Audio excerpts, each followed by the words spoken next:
Martin Fayulu, Moïse Katumbi, Matata Ponyo et Délice Sanga seront en conclave ce week-end pour une déclaration commune axée sur la prochaine élection présidentielle. C'est à l'issue de leur réunion de jeudi.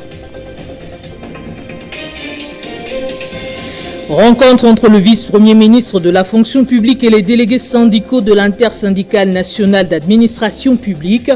Au centre des discussions, le retard de la paye des fonctionnaires. Le conseil d'administration de la Sonaïdroc s'est décidé de retirer le contrôle de cette entreprise publique des mains de son directeur général Marcelin Bilomba. La suspension de ce dernier fait état de nombreuses accusations, détails dans ce journal. C'est déjà le début du week-end et vous nous renouvelez votre confiance. Merci de le faire. Martin Fayulu, Moïse Katumbi, Matata Ponyo et Délice Sanga se sont réunis jeudi à Lubumbashi pour la préparation d'une réunion à huis clos. Les opposants à Félix Tshisekedi seront en conclave ce week-end et une déclaration commune axée sur la prochaine élection présidentielle sanctionnera le huis clos. Katumbi, Fayulu, Matata Ponyo, Délice Sanga, tous à Lubumbashi pour des pourparlers. Dirigeons-nous vers un front commun de l'opposition? La question reste posée. À quelques mois des échéances électorales, l'opposition congolaise se prépare. Au moment où l'Union sacrée se mobilise pour formaliser la sortie officielle de la plateforme, l'opposition congolaise se retrouve dans la ville qui préfère. Ces fronts communs qui se dessinent envisagent certainement de se muer en plateforme électorale. Ces leaders qui ne voudraient certainement pas se lancer dans la course électorale en ordre dispersé sont en train de se concerter pour porter à bras-le-corps un candidat unique qui va affronter Félix-Antoine Tshisekedi Tshilombo aux échéances électorales. Candidat unique de l'opposition, en sera-t-il de même pour l'année électorale en cours? Qui sera derrière qui? De l'avis de nombreux observateurs, il ne serait pas exclu de voir la majorité se dégager autour, soit de Matata Ponyo, Martin Fayulu, Moïse Katumbi Tshapwe. Ces derniers déjà ciblés par le pouvoir dans sa campagne acharnée sur la congolité à travers la loi Tchani, brandie par les députés Nsingi Pouloulou. Cette proposition de loi alignée pour la session parlementaire en cours vise à écarter de la sphère du pouvoir tout candidat aux institutions phares de la République qui ne serait pas né de père et de mère congolais. Et dans les heures qui suivent, une déclaration commune de l'opposition et chaque leader politique est en train de peaufiner sa stratégie pour apporter sa pierre à l'édifice qui est la République démocratique du Congo. La guerre des égos pourra-t-elle permettre d'avoir un candidat unique de l'opposition? Wait and see. Le vice-premier ministre, ministre en charge de la fonction publique, a tenu une réunion hier avec les délégués syndicaux de l'intersyndicale nationale d'administration publique concernant le retard de la paye des fonctionnaires. Au cours de cette réunion, Jean-Pierre Liaou a rassuré les délégués de l'INAP que des dispositions sont désormais prises et la paye du mois de mars interviendra dès lundi 17 avril. Le gouvernement a réitéré son engagement de payer les fonctionnaires de l'État dans le délai. Cette assurance a été donnée aux délégués syndicaux de l'INAP lors de la réunion tenue le jeudi 13 avril 2023 par le vice-premier ministre, ministre en charge de la fonction publique, Jean-Pierre Liaou, mandaté par le premier ministre chef du gouvernement, cela en présence des vice-ministres des Finances et du Budget. Rassurés, les délégués syndicaux de l'INAP ont pris acte de l'engagement du gouvernement de garantir la normalité des paies des fonctionnaires de l'État. On ne va plus connaître ces retards, c'est l'engagement que le gouvernement vient de prendre ici devant nous, que le mois d'avril par exemple va être payé au courant du mois d'avril, qu'on ne va pas entrer au mois de mai avec les arriérés. À son tour, le président du comité suivi paye a martelé sur les dispositions prises par le gouvernement pour garantir les paiements des fonctionnaires de l'État sur toute l'étendue de la République. En ce qui concerne précisément le mois de mars, les dispositions ont été prises, toutes les banques ont été servies à ce jour. Il ne nous reste plus qu'une partie de la Rabobank que nous comptons finir au plus tard le lundi soir. Engagement pris, instructions données, mesures d'encadrement mises en place, le gouvernement de la République sous le leadership du chef de l'État, Félix-Antoine Tshisekedi Tshilombo, a rassuré les délégués syndicaux de l'INAP de la mise en œuvre de tout le mécanisme pour garantir la régularité de la paye des fonctionnaires de l'État. Le conseil d'administration de la Société nationale des hydrocarbures du Congo, Sonahydraulique en sigle, s'est décidé de retirer le contrôle de cette entreprise publique des mains de son directeur général, Marcelin Bilomba. La suspension de ce dernier fait état de nombreuses accusations par les administrés de la société, rendues publiques dans un communiqué publié jeudi. Chapeauté par son président Michel Eboma, le conseil d'administration de la Société nationale des hydrocarbures a pris la décision de suspendre son directeur général, Marcelin Bilomba, le 12 avril dernier. Dans un communiqué rendu public ce jeudi, le corps administratif de cette entreprise publique reproche son DG de nombreuses attitudes hors administratives, entre autres les refus de transmettre au conseil d'administration des documents et informations demandés, la signature de plusieurs contrats sans passer par les conseils d'administration, l'insubordination aux ordres de la ministre d'État chargée du portefeuille, les attitudes irrespectueuses et infamantes à l'endroit du conseil d'administration et la prise des engagements financiers au-delà des limites de la direction générale. Nommé depuis le mois de novembre dernier, Marcelin Bilomba est un ancien conseiller principal au collège économique du président de la République, Félix Tshisekedi. Ici est de signaler qu'après les conseils, tous les membres ont opté l'option de mettre la directrice générale adjointe Arlette Bahati à ce poste de la direction générale pour faire l'intérim en attendant la tenue de l'Assemblée générale de l'actionnaire unique et État. Avec le chef de l'État, le président suisse a poursuivi son séjour dans la capitale congolaise. Alain Berset a visité l'Académie des Beaux-Arts, regorgeant des talents purs de la culture et des arts congolais. Alain Berset est accompagné du ministre de la Communication et des Médias. Dans cette académie pleine de verdure et de sculptures, le président suisse vient à la rencontre du directeur général Henri Kalama pour parler culture. Cette visite de haute portée qui vient repositionner encore l'Académie des Beaux-Arts comme une institution d'excellence. Centre protocole, la première étape est consacrée à l'atelier de la sculpture. Les artistes sont en plein travail. Pour comprendre comment est gérée cette école, le comité de gestion accompagné du ministre de la Tutelle et des Arts font le tour du bâtiment administratif. En dehors de l'atelier de la sculpture, celui de la céramique, photographie et peinture ont aussi été visités. Le clou de la visite, c'est la salle d'exposition inaugurée il n'y a pas longtemps. Pour marquer son passage, après la signature du livret vert, ils s'échangent mutuellement des cadeaux. Un passage qui va booster les relations entamées avec une des grandes écoles des arts suisses, estime le directeur général. Cette visite, je crois que ça permet à ce que les autorités au plus haut niveau soient au courant de ces échanges qui se faisaient entre les deux écoles pour les booster et pour les soutenir et les donner plus d'envergure. Et c'est la photo de famille qui vient sanctionner cette belle expérience de la Confédération helvétique dans la capitale congolaise. Le président suisse qui a également échangé avec les speakers des deux chambres du Parlement congolais, à savoir Christophe Mbosso-Kodia et Modeste Bahati Lukwebo. Devant les élus, il a annoncé sa visite pour aujourd'hui dans deux villes de l'Est, précisément à Goma et Bukavu, afin de palper du doigt la situation sécuritaire.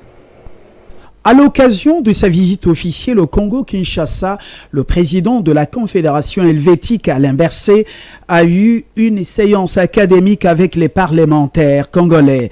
Au nom des députés et sénateurs, Christophe Mbosso, président de l'Assemblée nationale, a souhaité la bienvenue aux dirigeants suisses.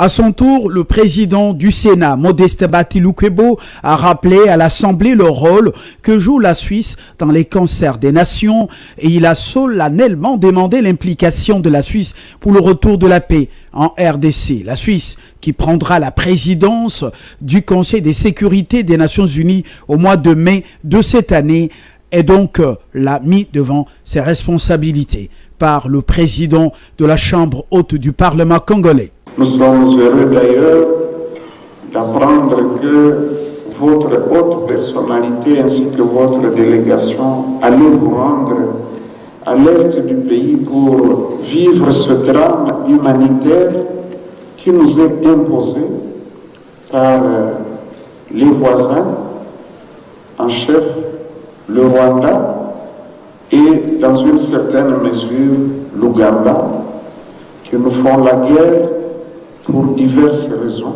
Le président de la Confédération helvétique a émis le vœu de voir la RDC pacifiée. C'est ce qui justifie les déplacements qu'il va effectuer dans l'est du pays, précisément à Goma et à Bukavu, afin de palper du doigt la situation sécuritaire dans cette partie du pays. Nous allons porter ces réflexions aussi au sein du Conseil de sécurité, avec l'accent mis sur la protection des populations civiles.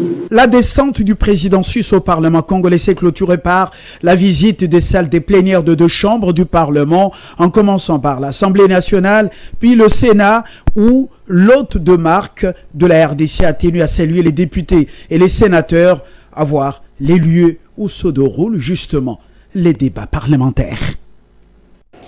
La conférence épiscopale nationale du Congo tient à l'application du nouvel accord cadre signé entre le gouvernement congolais et l'Église catholique. Le sujet a été largement discuté au cours d'une audience que le vice-premier ministre en charge de l'Intérieur a accordée à Monseigneur Donatien Achelet, secrétaire général de la SENCO. C'était pour nous l'occasion de le féliciter au nom de la conférence épiscopale nationale du Congo. Comme vous le savez sans doute, avec la signature de l'accord cadre entre le Saint-Siège et le gouvernement congolais, c'est le ministère de l'Intérieur qui désormais va gérer l'Église catholique, non celui de la justice comme dans le passé. Et dans le cadre de la mise en application de cet accord cadre, il y a des attentes de la part du ministre de l'Intérieur, notamment l'exécution de la mesure de mettre en place un bureau au sein de son ministère pour gérer les entités ecclésiastiques. Et nous sommes venus lui rappeler ça, aussi échanger avec lui sur la situation générale dans la mesure où nous sommes appelés à travailler la main dans la main pour le bien de la population. Il a été très réceptif et déjà c'est avec beaucoup de facilité qu'il nous a accordé rendez-vous. Il est conscient de ce que l'Église catholique peut apporter dans le cadre de son travail comme contribution, collaboration. Je crois que les bases sont bien mises pour un travail dans le bon sens entre le ministère et la conférence épiscopale. Il s'occupe de la sécurité du pays qui nous préoccupe au haut point parce que c'est la vie des Congolais qui est entre ses mains. Nous ne pouvons que l'accompagner d'abord par la prière comme il a lui-même demandé, mais aussi par des conseils. Donc nous lui donnons une bonne chance. Parlons de cette deuxième édition de la journée d'information des femmes du secteur minier organisée par la Chambre des mines mercredi dernier au fleuve Congo Hôtel. Des personnalités du pays ont pris part à cette activité, notamment Lydia Kapapa, représentante de la gouverneure du Lualaba, Fifi Masuka. Images et commentaires. Au nom de la gouverneure de la province du Lualaba, Fifi Masuka Saini Empêché, la commissaire générale du gouvernement provincial en charge de l'économie Lydia Kapapa a valablement représenté l'autorité provinciale de cette partie de la RDC à cette rencontre des hautes factures réunissant plusieurs grandes personnalités, conférence tenue dans la salle panoramique du fleuve Congo Hôtel à Kinshasa. Cette activité de la Chambre des mines, deuxième édition d'information de femmes au secteur minier, organisée à marge des activités du monde de la femme, était placée sous le thème « La sous-traitance dans les secteurs miniers, opportunités de croissance pour l'entrepreneuriat féminin ». La représentante de Fifi Masuka, gouverneure du Lualaba, a au cours de cette conférence, dans son allocution, présenté les opportunités de la province et donné les points de vue du Lualaba par rapport au rôle que joue la femme lualabaise sous l'aspect de la sous-traitance. Avec l'effort du gouvernement et l'effort que le président de la République, Félix-Antoine Tshisekedi Tshilombo, a placé de faire de la jeunesse des millionnaires, et nous croyons, avec aussi les institutions telles que l'AFEC, la Chambre de mines et le gouvernement, que nous allons accompagner ces femmes pour que ces femmes soient valorisées. Notons que Lydia Kapapa, commissaire générale du gouvernement provincial chargée de l'économie, a par ailleurs promis un accompagnement des femmes du Lualaba dans leurs activités pour assurer le bon développement de l'économie de la province.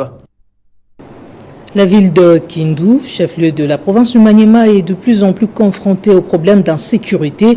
des cas d'incursion des bandits armés dans plusieurs maisons, des vols des biens de valeur des paisibles citoyens et des viols des femmes sont fréquents. La nuit du 11 au 12 avril, des hommes armés ont visité près de 5 maisons et ont violé 3 femmes. La population de cette partie du Maniema ne sait à quel sens se vouer.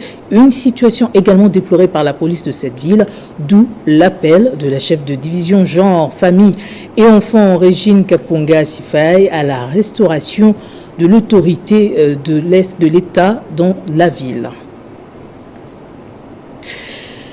On va prendre ce sujet. La SBL Never Limit Children a clôturé jeudi la campagne de sensibilisation à l'autisme du mois d'avril. Le point culminant, c'était donc cette conférence scientifique organisée à l'hôtel Soutani de Kinshasa. Après la sensibilisation à la place de la gare et les interventions dans les médias télévisés, il était question de faire un état de lieu de la recherche et de la prise en charge au pays. C'est la dernière série d'activités prévues pour ce mois d'avril, la conférence scientifique et les ateliers afin de mieux faire connaître l'autisme et de mettre en avant les aptitudes dont font preuve les enfants et les personnes souffrant de ce handicap. La résilience, c'est comme ce livre présenté en 2 tomes par un jeune médecin autiste grâce à l'appui de l'ASBL Never Limit Children. Son titre, les grands syndromes et les triades cliniques en médecine. Ça fait déjà plus de 3 ans que j'ai commencé à écrire ces livres et NLC m'a donné cette opportunité de matérialiser ces livres. NLC est pour nous une maison. Et NLC est pour les enfants autistes une grande opportunité de faire jaillir leurs talents, de voir les talents de personnes autistes dans la société congolaise. C'est le ministre honoraire de la Santé, Jean-Jacques Mbungani, qui l'a porté sur le fonds baptismaux aux côtés du ministre des Affaires sociales, Modeste Mutinga. Nous avons la chance qu'aujourd'hui, un Congolais autiste, médecin, offre à la communauté scientifique cet ouvrage qui est un plus, mais pas un plus simpliste. Énormément d'informations médicales synthétisées, capables d'orienter le diagnostic. Pour Mado Madia, le combat, c'est informer et former pour une bonne inclusion sociale des parents et des enfants. Les parents des enfants autistes, moi je les appelle toujours mes premiers partenaires. Et je les ai toujours encouragés d'aimer leurs enfants. C'est d'abord la clé, c'est ça. L'activité s'est poursuivie dans des ateliers avec les enfants. Des œuvres d'art montrant le quotidien des autistes ont été également exposées durant la conférence. Dans l'actualité panafricaine au Maroc, le verdict tant attendu sur l'affaire du viol d'une fille de 11 ans a été à la hauteur pour calmer la société marocaine. Les 3 hommes sont présentement condamnés à 10 ans pour 2 d'entre eux et à 20 ans de prison pour le principal accusé. C'est ce que réclamait le peuple marocain, qui a finalement été entendu dans le jugement de ces 3 auteurs de viols collectifs et à répétition, respectivement âgés de 25, 32 et 37 ans, sur une jeune mineure de 11 ans. Le juge a décrété une sentence allant de 18 à 20 mois de prison, un jugement qui aurait suscité des manifestations contre ce verdict que beaucoup traitaient de laxiste. Après une procédure d'appel de 10 jours, le juge a cette fois-ci octroyé une sentence de 10 ans pour 2 d'entre eux et 20 ans pour le principal accusé. Une décision qui suffit pour calmer la colère de la patrie marocaine. Pour la petite histoire, c'était pendant plusieurs mois que la petite était violée par 3 voisins qui profitent de l'absence de ses parents pour l'agresser sexuellement. Son calvaire ne prend fin que lorsque l'un des 3 hommes s'aperçoit qu'elle est enceinte. La rumeur se répand dans le marché du village de Rabat et parvient jusqu'aux oreilles du père qui l'amène consulter un médecin, Sonaye. La victime était déjà enceinte de 8 mois et accouche d'un garçon quelques semaines plus tard. La petite Sonaye, qui pendant l'acte était âgée de 11 ans, en compte aujourd'hui 12 avec un bébé, fruit du viol. Les peines des auteurs de cet acte ont été assorties des dommages d'un total de 140 000 dirhams, à plus de 12 500 €. Tandis qu'en première instance, ils avaient été condamnés à payer un total de 50 000 dirhams, soit 4 500 €. Ce drame a donc relancé le débat sur la protection des enfants contre les violences sexuelles dans le royaume chérifien et la nécessité de réformer les lois. Direction le pays de l'oncle Sam. À présent, Donald Trump n'en finit pas avec la justice.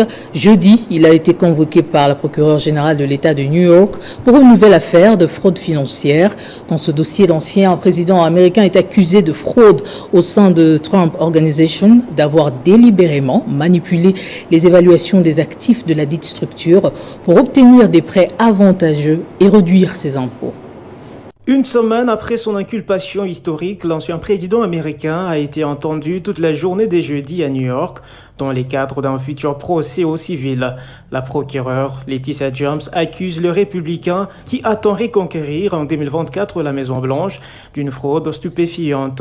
Selon elle, l'ex-président aurait délibérément manipulé les évaluations des actifs de Trump Organization pour obtenir des prêts avantageux ou réduire ses impôts. Le milliardaire a répondu sous serment et l'abri de regard dans les bureaux de la procureure générale de l'État de New York, où il est arrivé vers l'après-midi, accueilli par une poignée de soutiens et d'opposants qui étaient gardés à distance par un dispositif de sécurité. Rappelons que la procureure générale élue sous l'étiquette démocrate a intenté en septembre un procès civil à Donald Trump et 3 de ses enfants. Elle leur réclame 250 millions de dollars d'indemnité et requiert à leur encontre des interdictions de diriger des entreprises.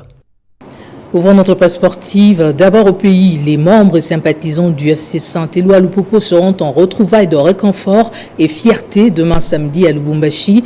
L'annonce a été faite jeudi par le président de la coordination, Jacques Kaboula, lors d'une réunion d'évaluation avec les représentants de toutes les structures. C'est après la sortie de l'équipe en phase de groupe de la Coupe de la Confédération de la CAF. Le complexe sportif Kiwele de Lubumbashi va vibrer au rythme du grand meeting des cheminots du FC Saint-Éloi Lupopo ce samedi. Il faut qu'on se retrouve le samedi à 14h, Kiwele, avec tous nos membres, nos fans, de les trouver coulés pour que nous puissions échanger et se trouver, en d'autres termes, de réconfort et de fierté. Yakusema, voilà. Tunatoka hapa tunafika hapa, et donc kama tunafika hapa, l'année prochaine il faut tena tukafike pale, et ce sera ça l'objectif de ce samedi. Des retrouvailles, des réconforts et des fiertés pour se refaire la santé après la fin de la course en phase des groupes de la Coupe de la Confédération de la CAF et entamer la prochaine saison sportive de la plus belle des manières. Vous avez été braves pour participer comme il se doit. Vous avez acheté des vareuses. Ça permet quand même au club d'avoir Karikuta pour que le club vienne de Kumbele. Et vous avez été extraordinaire. Une réunion d'évaluation à laquelle ont pris part les supporters, les membres et les anciens joueurs de bleu et jaune de Lubumbashi. Et à l'international, après avoir frappé son coéquipier au visage au vestiaire lors de la défaite de Bayern de Munich face à Manchester City en match des quarts de finale aller de la Ligue des champions européenne, Sadio Mané a finalement été suspendu par la direction du club. L'attaquant sénégalais devra manquer la réception de Hoffenheim ce samedi, puis paiera une amende de 500 000 € pour ce geste. Après avoir posé ses vilains gestes sur son coéquipier, la sanction n'a pas tardé. Auteur d'un coup de poing sur les rois Sané, Sadio Mané a finalement été frappé par la direction du club, écarté pour la réception de Hoffenheim ce samedi par le club bavarois en match du championnat allemand de la Bundesliga. Bien que présent à la séance d'entraînement ce jeudi aux côtés de son coéquipier et des excuses présentées au groupe, l'ancien de Liverpool devra purger sa peine et aussi payer une somme jugée colossale par les observateurs du football mondial comme sanction financière. Une sanction qui colle à celle demandée par son coéquipier, victime de cet acte, qui a plaidé auprès de ses dirigeants pour une punition financière et non une exclusion telle que certaines langues l'annonçaient. Après la lourde défaite du Bayern de Munich face à Manchester City en match aller du quart de finale de la Ligue des champions européenne, match au cours duquel l'attaquant sénégalais de 31 ans n'a disputé que 21 minutes, le roi Sané l'a traité de noir de merde sur terrain, insulte ayant provoqué la colère du numéro 10 sénégalais, touché par la gravité de ses propos qui s'est malheureusement fait justice dans le vestiaire. Après des excuses présentées des deux côtés, l'avenir de la star sénégalaise au sein de ses clubs bavarois n'est pas du tout en danger, tel que nombreuses voix les spéculent. Place au rappel des titres. Martin Fayoulou, Moïse Katumbi, Matata Ponyo et Délice Sanga seront en conclave ce week-end pour une déclaration commune axée sur la prochaine élection présidentielle. C'est à l'issue de leur réunion de jeudi. Rencontre entre le vice-premier ministre de la fonction publique et les délégués syndicaux de l'intersyndicale nationale d'administration publique. Au centre des discussions, le retard de la paie des fonctionnaires. Le conseil d'administration de la Sonaidroc s'est décidé de retirer le contrôle de cette entreprise publique des mains de son directeur général, Marcelin Bilomba. La suspension de ce dernier fait état de nombreuses accusations. Ne quittez pas vos sièges. Dans un instant, la revue de presse.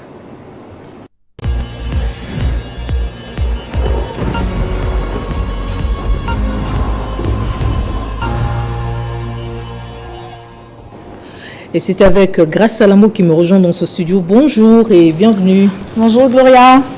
La rencontre des leaders de l'opposition à Lubumbashi fait la une des journaux et presse en ligne de ce vendredi, Grace.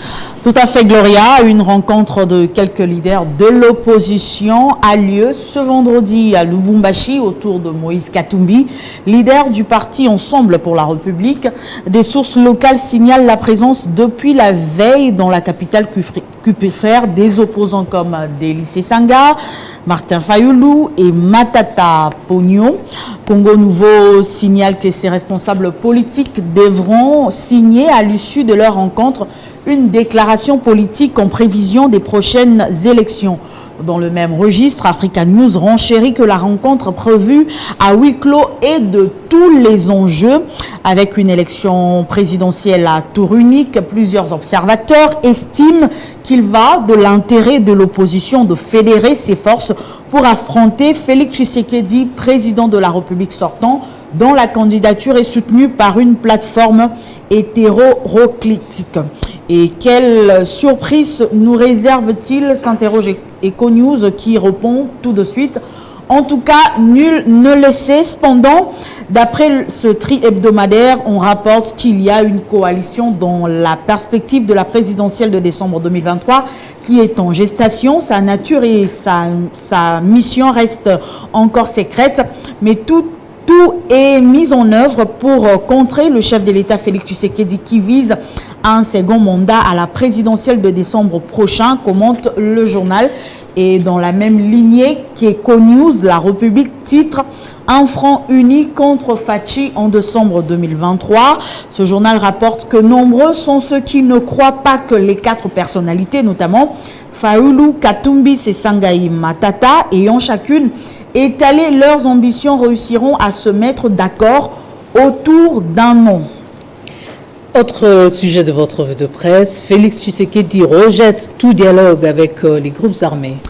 Oui, Gloria, et Econews affirme que c'est à double tour que le chef de l'État Félix Tshisekedi a refermé la porte jeudi à tout dialogue politique avec les terroristes du M23. Recevant jeudi au Palais de la Nation, le président suisse, le chef de l'État a réitéré cette position ferme sur la République démocratique du Congo de ne jamais transiger. Il ajoute que de l'avis du chef de l'État, négocier avec le M23, c'est autrement accorder une prime à l'agression dont est victime la RDC et son peuple. Pour Félix Tshisekedi, la seule possibilité pour les Congolais égarés qui ont rejoint le rang du M23 est d'adhérer au programme de désarmement, démobilisation, relèvement communautaire et stabilisation. Et pour l'avenir, Félix Tshisekedi a dit rejeter le dialogue politique avec le M23, tout simplement parce qu'on sait comment ceux qui nous déstabilisent procèdent et d'expliquer c'est au moyen de ce genre de dialogue qui profite de la situation pour infiltrer des éléments qui plus tard vont créer des revendications fallacieuses et justifier une nouvelle agression de la RDC. Merci Grace Salambo pour ce tour d'horizon. Merci Gloria. Ainsi se referme cette édition du journal. Merci de l'avoir suivi. Excellent week-end à toutes et à tous sur Espace 50. Prenez soin de vous.